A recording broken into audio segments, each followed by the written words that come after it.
My name is Pat J. Bless. Stacey Bethel. Michaela. And I'm a Caribbean Diva. Deal with it. But you don't know. Wash Now you this? T-I-F-A and Tommy. Sure. How is that? That's why the man them wants up your body. Never know, so we are D-I-V-A-S Divas. I want the T-E-M. Tommy, talk to them.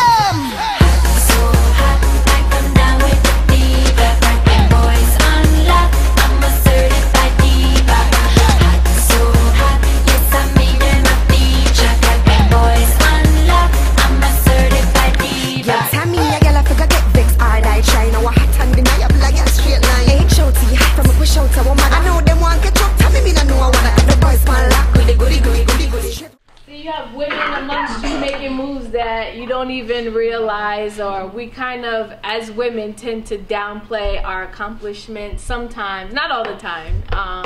So I think it's important for us to recognize each other. There's definitely strength in numbers. So if we're recognizing each other, then everybody else is going to have to recognize us as a force as well. So that's why, you know, I brought you guys here today.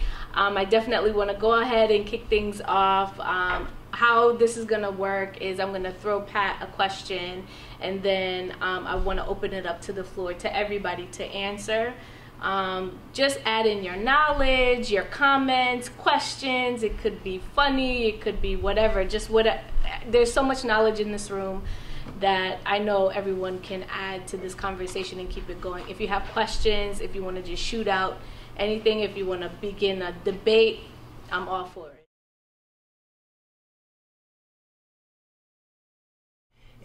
In the global community, those things expand. It's good and it's bad. You know, if it's something personal and, you know, you find yourself in a sort of sensational TMZ type situation, you know, time was when you would get the same story in dribs and drabs and exaggerated and inaccurate. But now, no, you're actually seeing whatever it is, video or a still image, that's scandalous. So it's not really so much in the family anymore. And because everyone has access to this information, you may have a perception of someone of Caribbean descent who's of a certain stature, and then you see something and it affects an image that they've worked on for decades. So I think it's very important that people really are who they say they are, and if they're not, they're exposed very quickly, you know, globally on the internet. And it's a lot to, you know, get that genie back in the lamp once it's been exposed. But there are really good things about it as well, because it's freed artists in a way of their dependency on labels for exposure, for publicity, for PR. You know, it has freed artists of that. Also, it's freed them to have a direct relationship with distributors like iTunes. You know, they can make a deal with iTunes if they understand how to get that done. So it's changed management relationships to artists as well, for some of the same reasons I just stated. So it's a different world. I definitely think that it is helping a lot of artists to get more shine, to get their work out there, their names, and like you said, their brands, especially the female artists.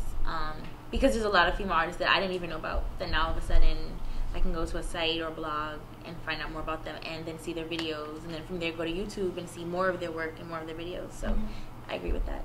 The internet for me is wonderful. Yeah. Being a mother of a young man going to college, and then you have to cook dinner, and you have to, it's a medium where you have to use your knowledge, regardless of where you get the information from, before you repost it to the public. It's very important that you check it, you make sure that it's true. TMZ is a major, bigger than anyone sitting here, and the things that they put out there, they put it out there, and then after that they retract it or they don't. As the Caribbean islands, and because of our wealth, non-wealth, especially Jamaica, speaking from Jamaica, I love that I could see what Busy Signal is doing, or what Bridges is doing. You understand? It's our responsibility to give out the energy. You understand? I don't do anything negative on Billionaire Entertainment Magazine.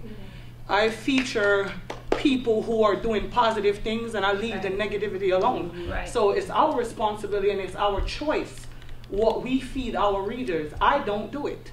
You understand? I'm here to uplift. They uplift me. Everybody has scandal. There's a saying that no publicity is, every publicity is good publicity. Exactly. So with that medium, I take it and I turn it into something that can work for me, which is positiveness. And it's beautiful. I love it. If it wasn't for Instagram, I wouldn't have met Rowan Marley. And when he started, because there's a flip side. You're watching them, but they're watching you too. They are. They are. You understand? So they're watching you. Every tweet, every Instagram message, everything. So you have to uphold yourself just as much as they uphold theirs. So me, I love it. I love it because it allows me to reach out to so many people at one shot. One tweet could change somebody's life. Yeah. There are things that I just, when they come out, I just wish there was no internet because it just spread like wildfire. Exactly. And then there's that negative connotation of the culture because people see, you know, one thing and sum up the entire culture by this one thing. Like the other day, I cringed when I went online and I saw about the 876 scam. Now it's and that they're going to Senate to talk about how the government can get involved to stop this scam that started in Jamaica and has taken millions. I mean, like $50 million from unsuspecting elders, and I said, my God, I wish there was a way for Portia to tax that. Instead of dipping into NHT to, for whatever. But anyway, it's just, during times like those, I just don't want there to be an internet because then you have people who think of Jamaica as now, I'm going to get robbed when I go there, or these are the things that are happening. So, in that regard. If you're selling your music on iTunes, you get to look at zip codes. Exactly. You know where your music is selling the most, and that could impact the way you design your tour, the logistics of your tour, and how many shows do you do in a city, and math like that. So there now is a direct relationship between moving units and national airplay on a medium like Sirius XM.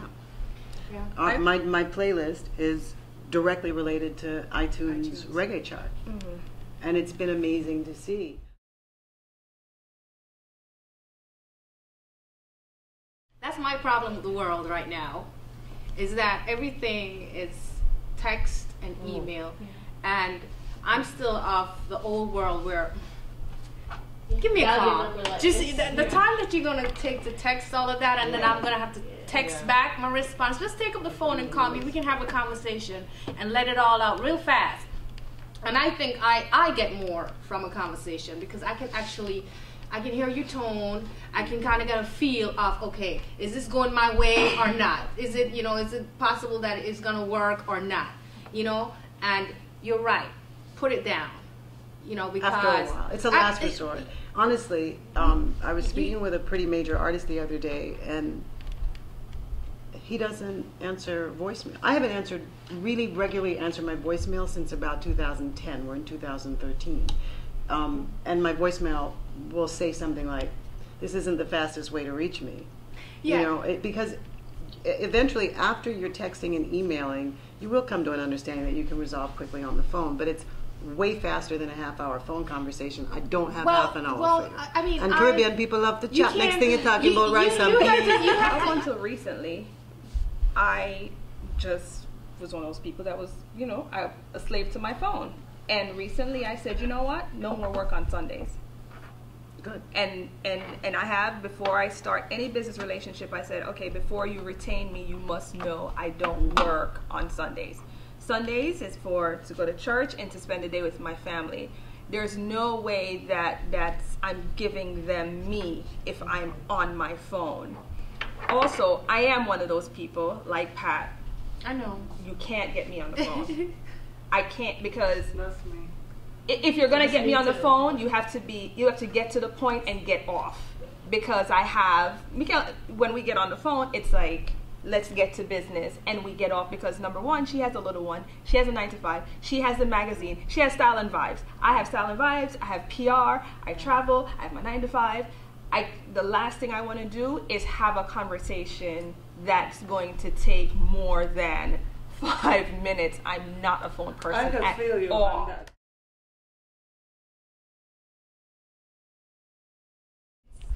For being a writer, it's changed the way I do interviews. I could just send you 10 questions.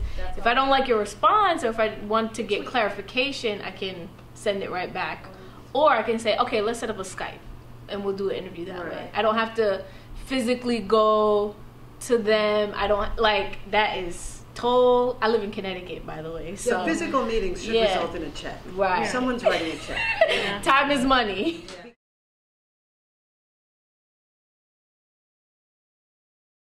But now there's another side to that too, is because of internet and Wi-Fi, like me as a person who freelances, I can do my job from anywhere in the world. Right. So say I'm going to Trinidad to work Carnival, I can still do for her magazine, I can still do my production work there, I can still do the radio station, and nobody has to know where I am. Exactly. Unless I want you to know. Right. Because I can connect with you from anywhere in the world. So Wi-Fi in that respect is like the greatest thing ever. Yeah.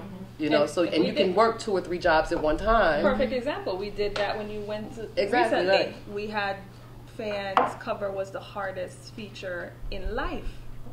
And she was literally in Trinidad. So can you imagine if I had no one in Trinidad to kind of Bring it all together. Right, and I'm able, I just could went set my... The internet have been really, really good in that respect, where I could easily have a lot of my own pieces online on a website that I've built myself, social media pages, well, I write as well, so I end up doing a lot of my own press releases when it comes to things that I'm putting out, newsletter, etc.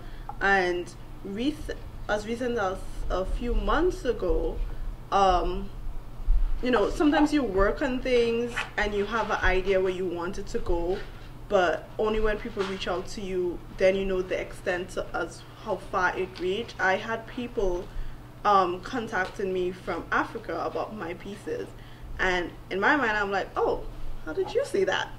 You're in Africa, I don't know you, you don't know me, but the internet, they allow them to see my work, and they contacted me about doing things with them. So In Africa. yeah, in Africa, magazine in Africa. So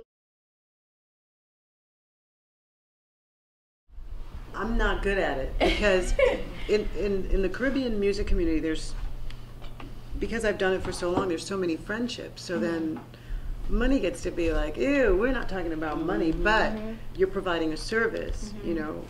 Singers sing, radio people talk. I'm talking, you should be paid.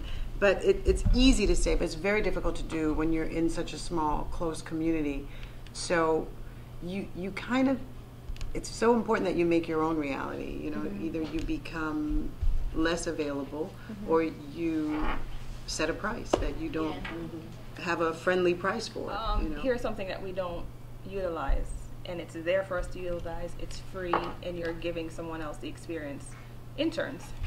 How many of us know that you can reach out to your local college or wherever, and students who are majoring in your business are more than happy to be able to say, okay, this is the experience I've gotten from, Style and Vibe, from, Uptown.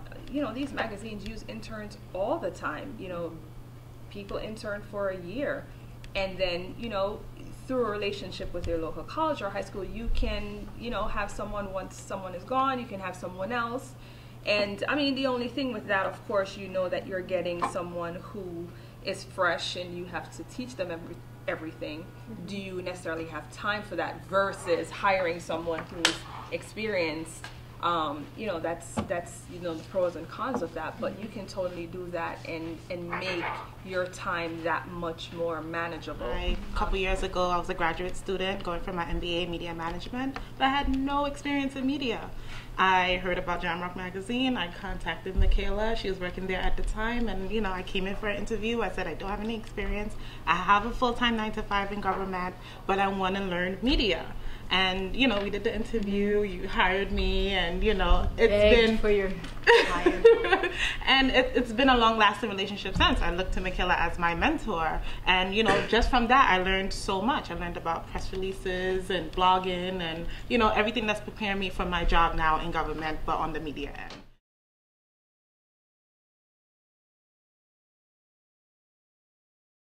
They'll always be poor. You know what I mean? They'll always be dependent because they don't know their business. They don't know anything other than going up on that stage and holding the mic and doing what they need to do or go to the studio. You know what I mean? They don't know they don't know, you know, the business side of it. They don't know how to talk. Or even the as you spoke about Rihanna. I'll You know, tell they you a don't know how to story. present themselves. In the With 1960s, West Indian, like, or Jamaican artists or whatever, you have to always remember, it's poverty.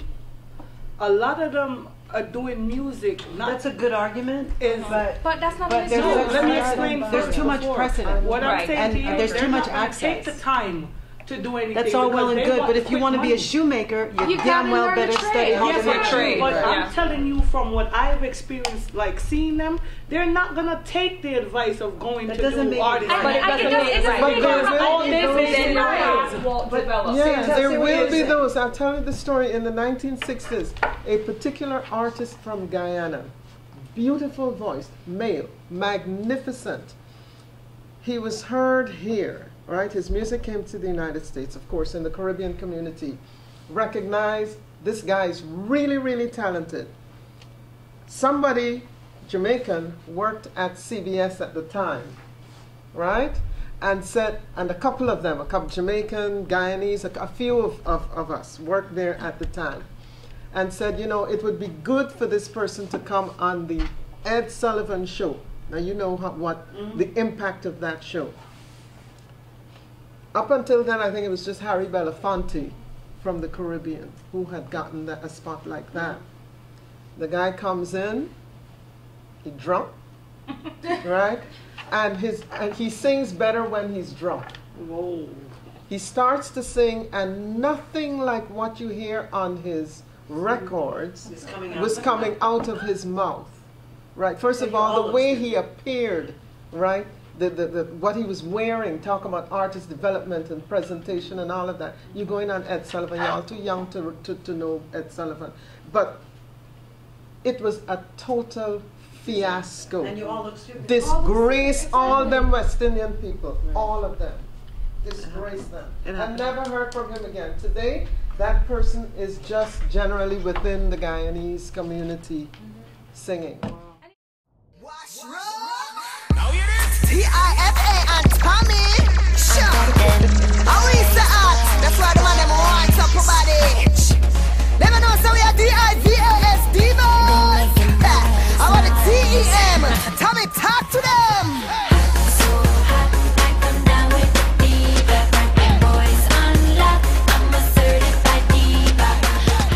I've never been called that, so let me try and put that on. It's not a bad thing. No, it's not a bad thing. If it ends with diva, it could never be bad. It's a big responsibility. You know, you have a responsibility as a woman of color, as a woman, as a mom, as a co-worker, as a teammate, as someone that's representing a culture that has been excluded or treated like a wild tropical fish in a tree. So, you know, it's my wish to build awareness of Caribbean music. How do you think digital will play a part in how females are perceived in the future, near future? Hopefully, going forward, we'll have 5 more Rihannas yesterday. You know, I think that would be a great thing to be manifest from the digital age. But in the meantime, I think it gives females the same access that it gives other artists. It allows you to have a direct relationship with your audience, to build a community, a fan base globally that you can do more easily now because of the digital age. So you should take advantage of that. Okay. Show a little skin.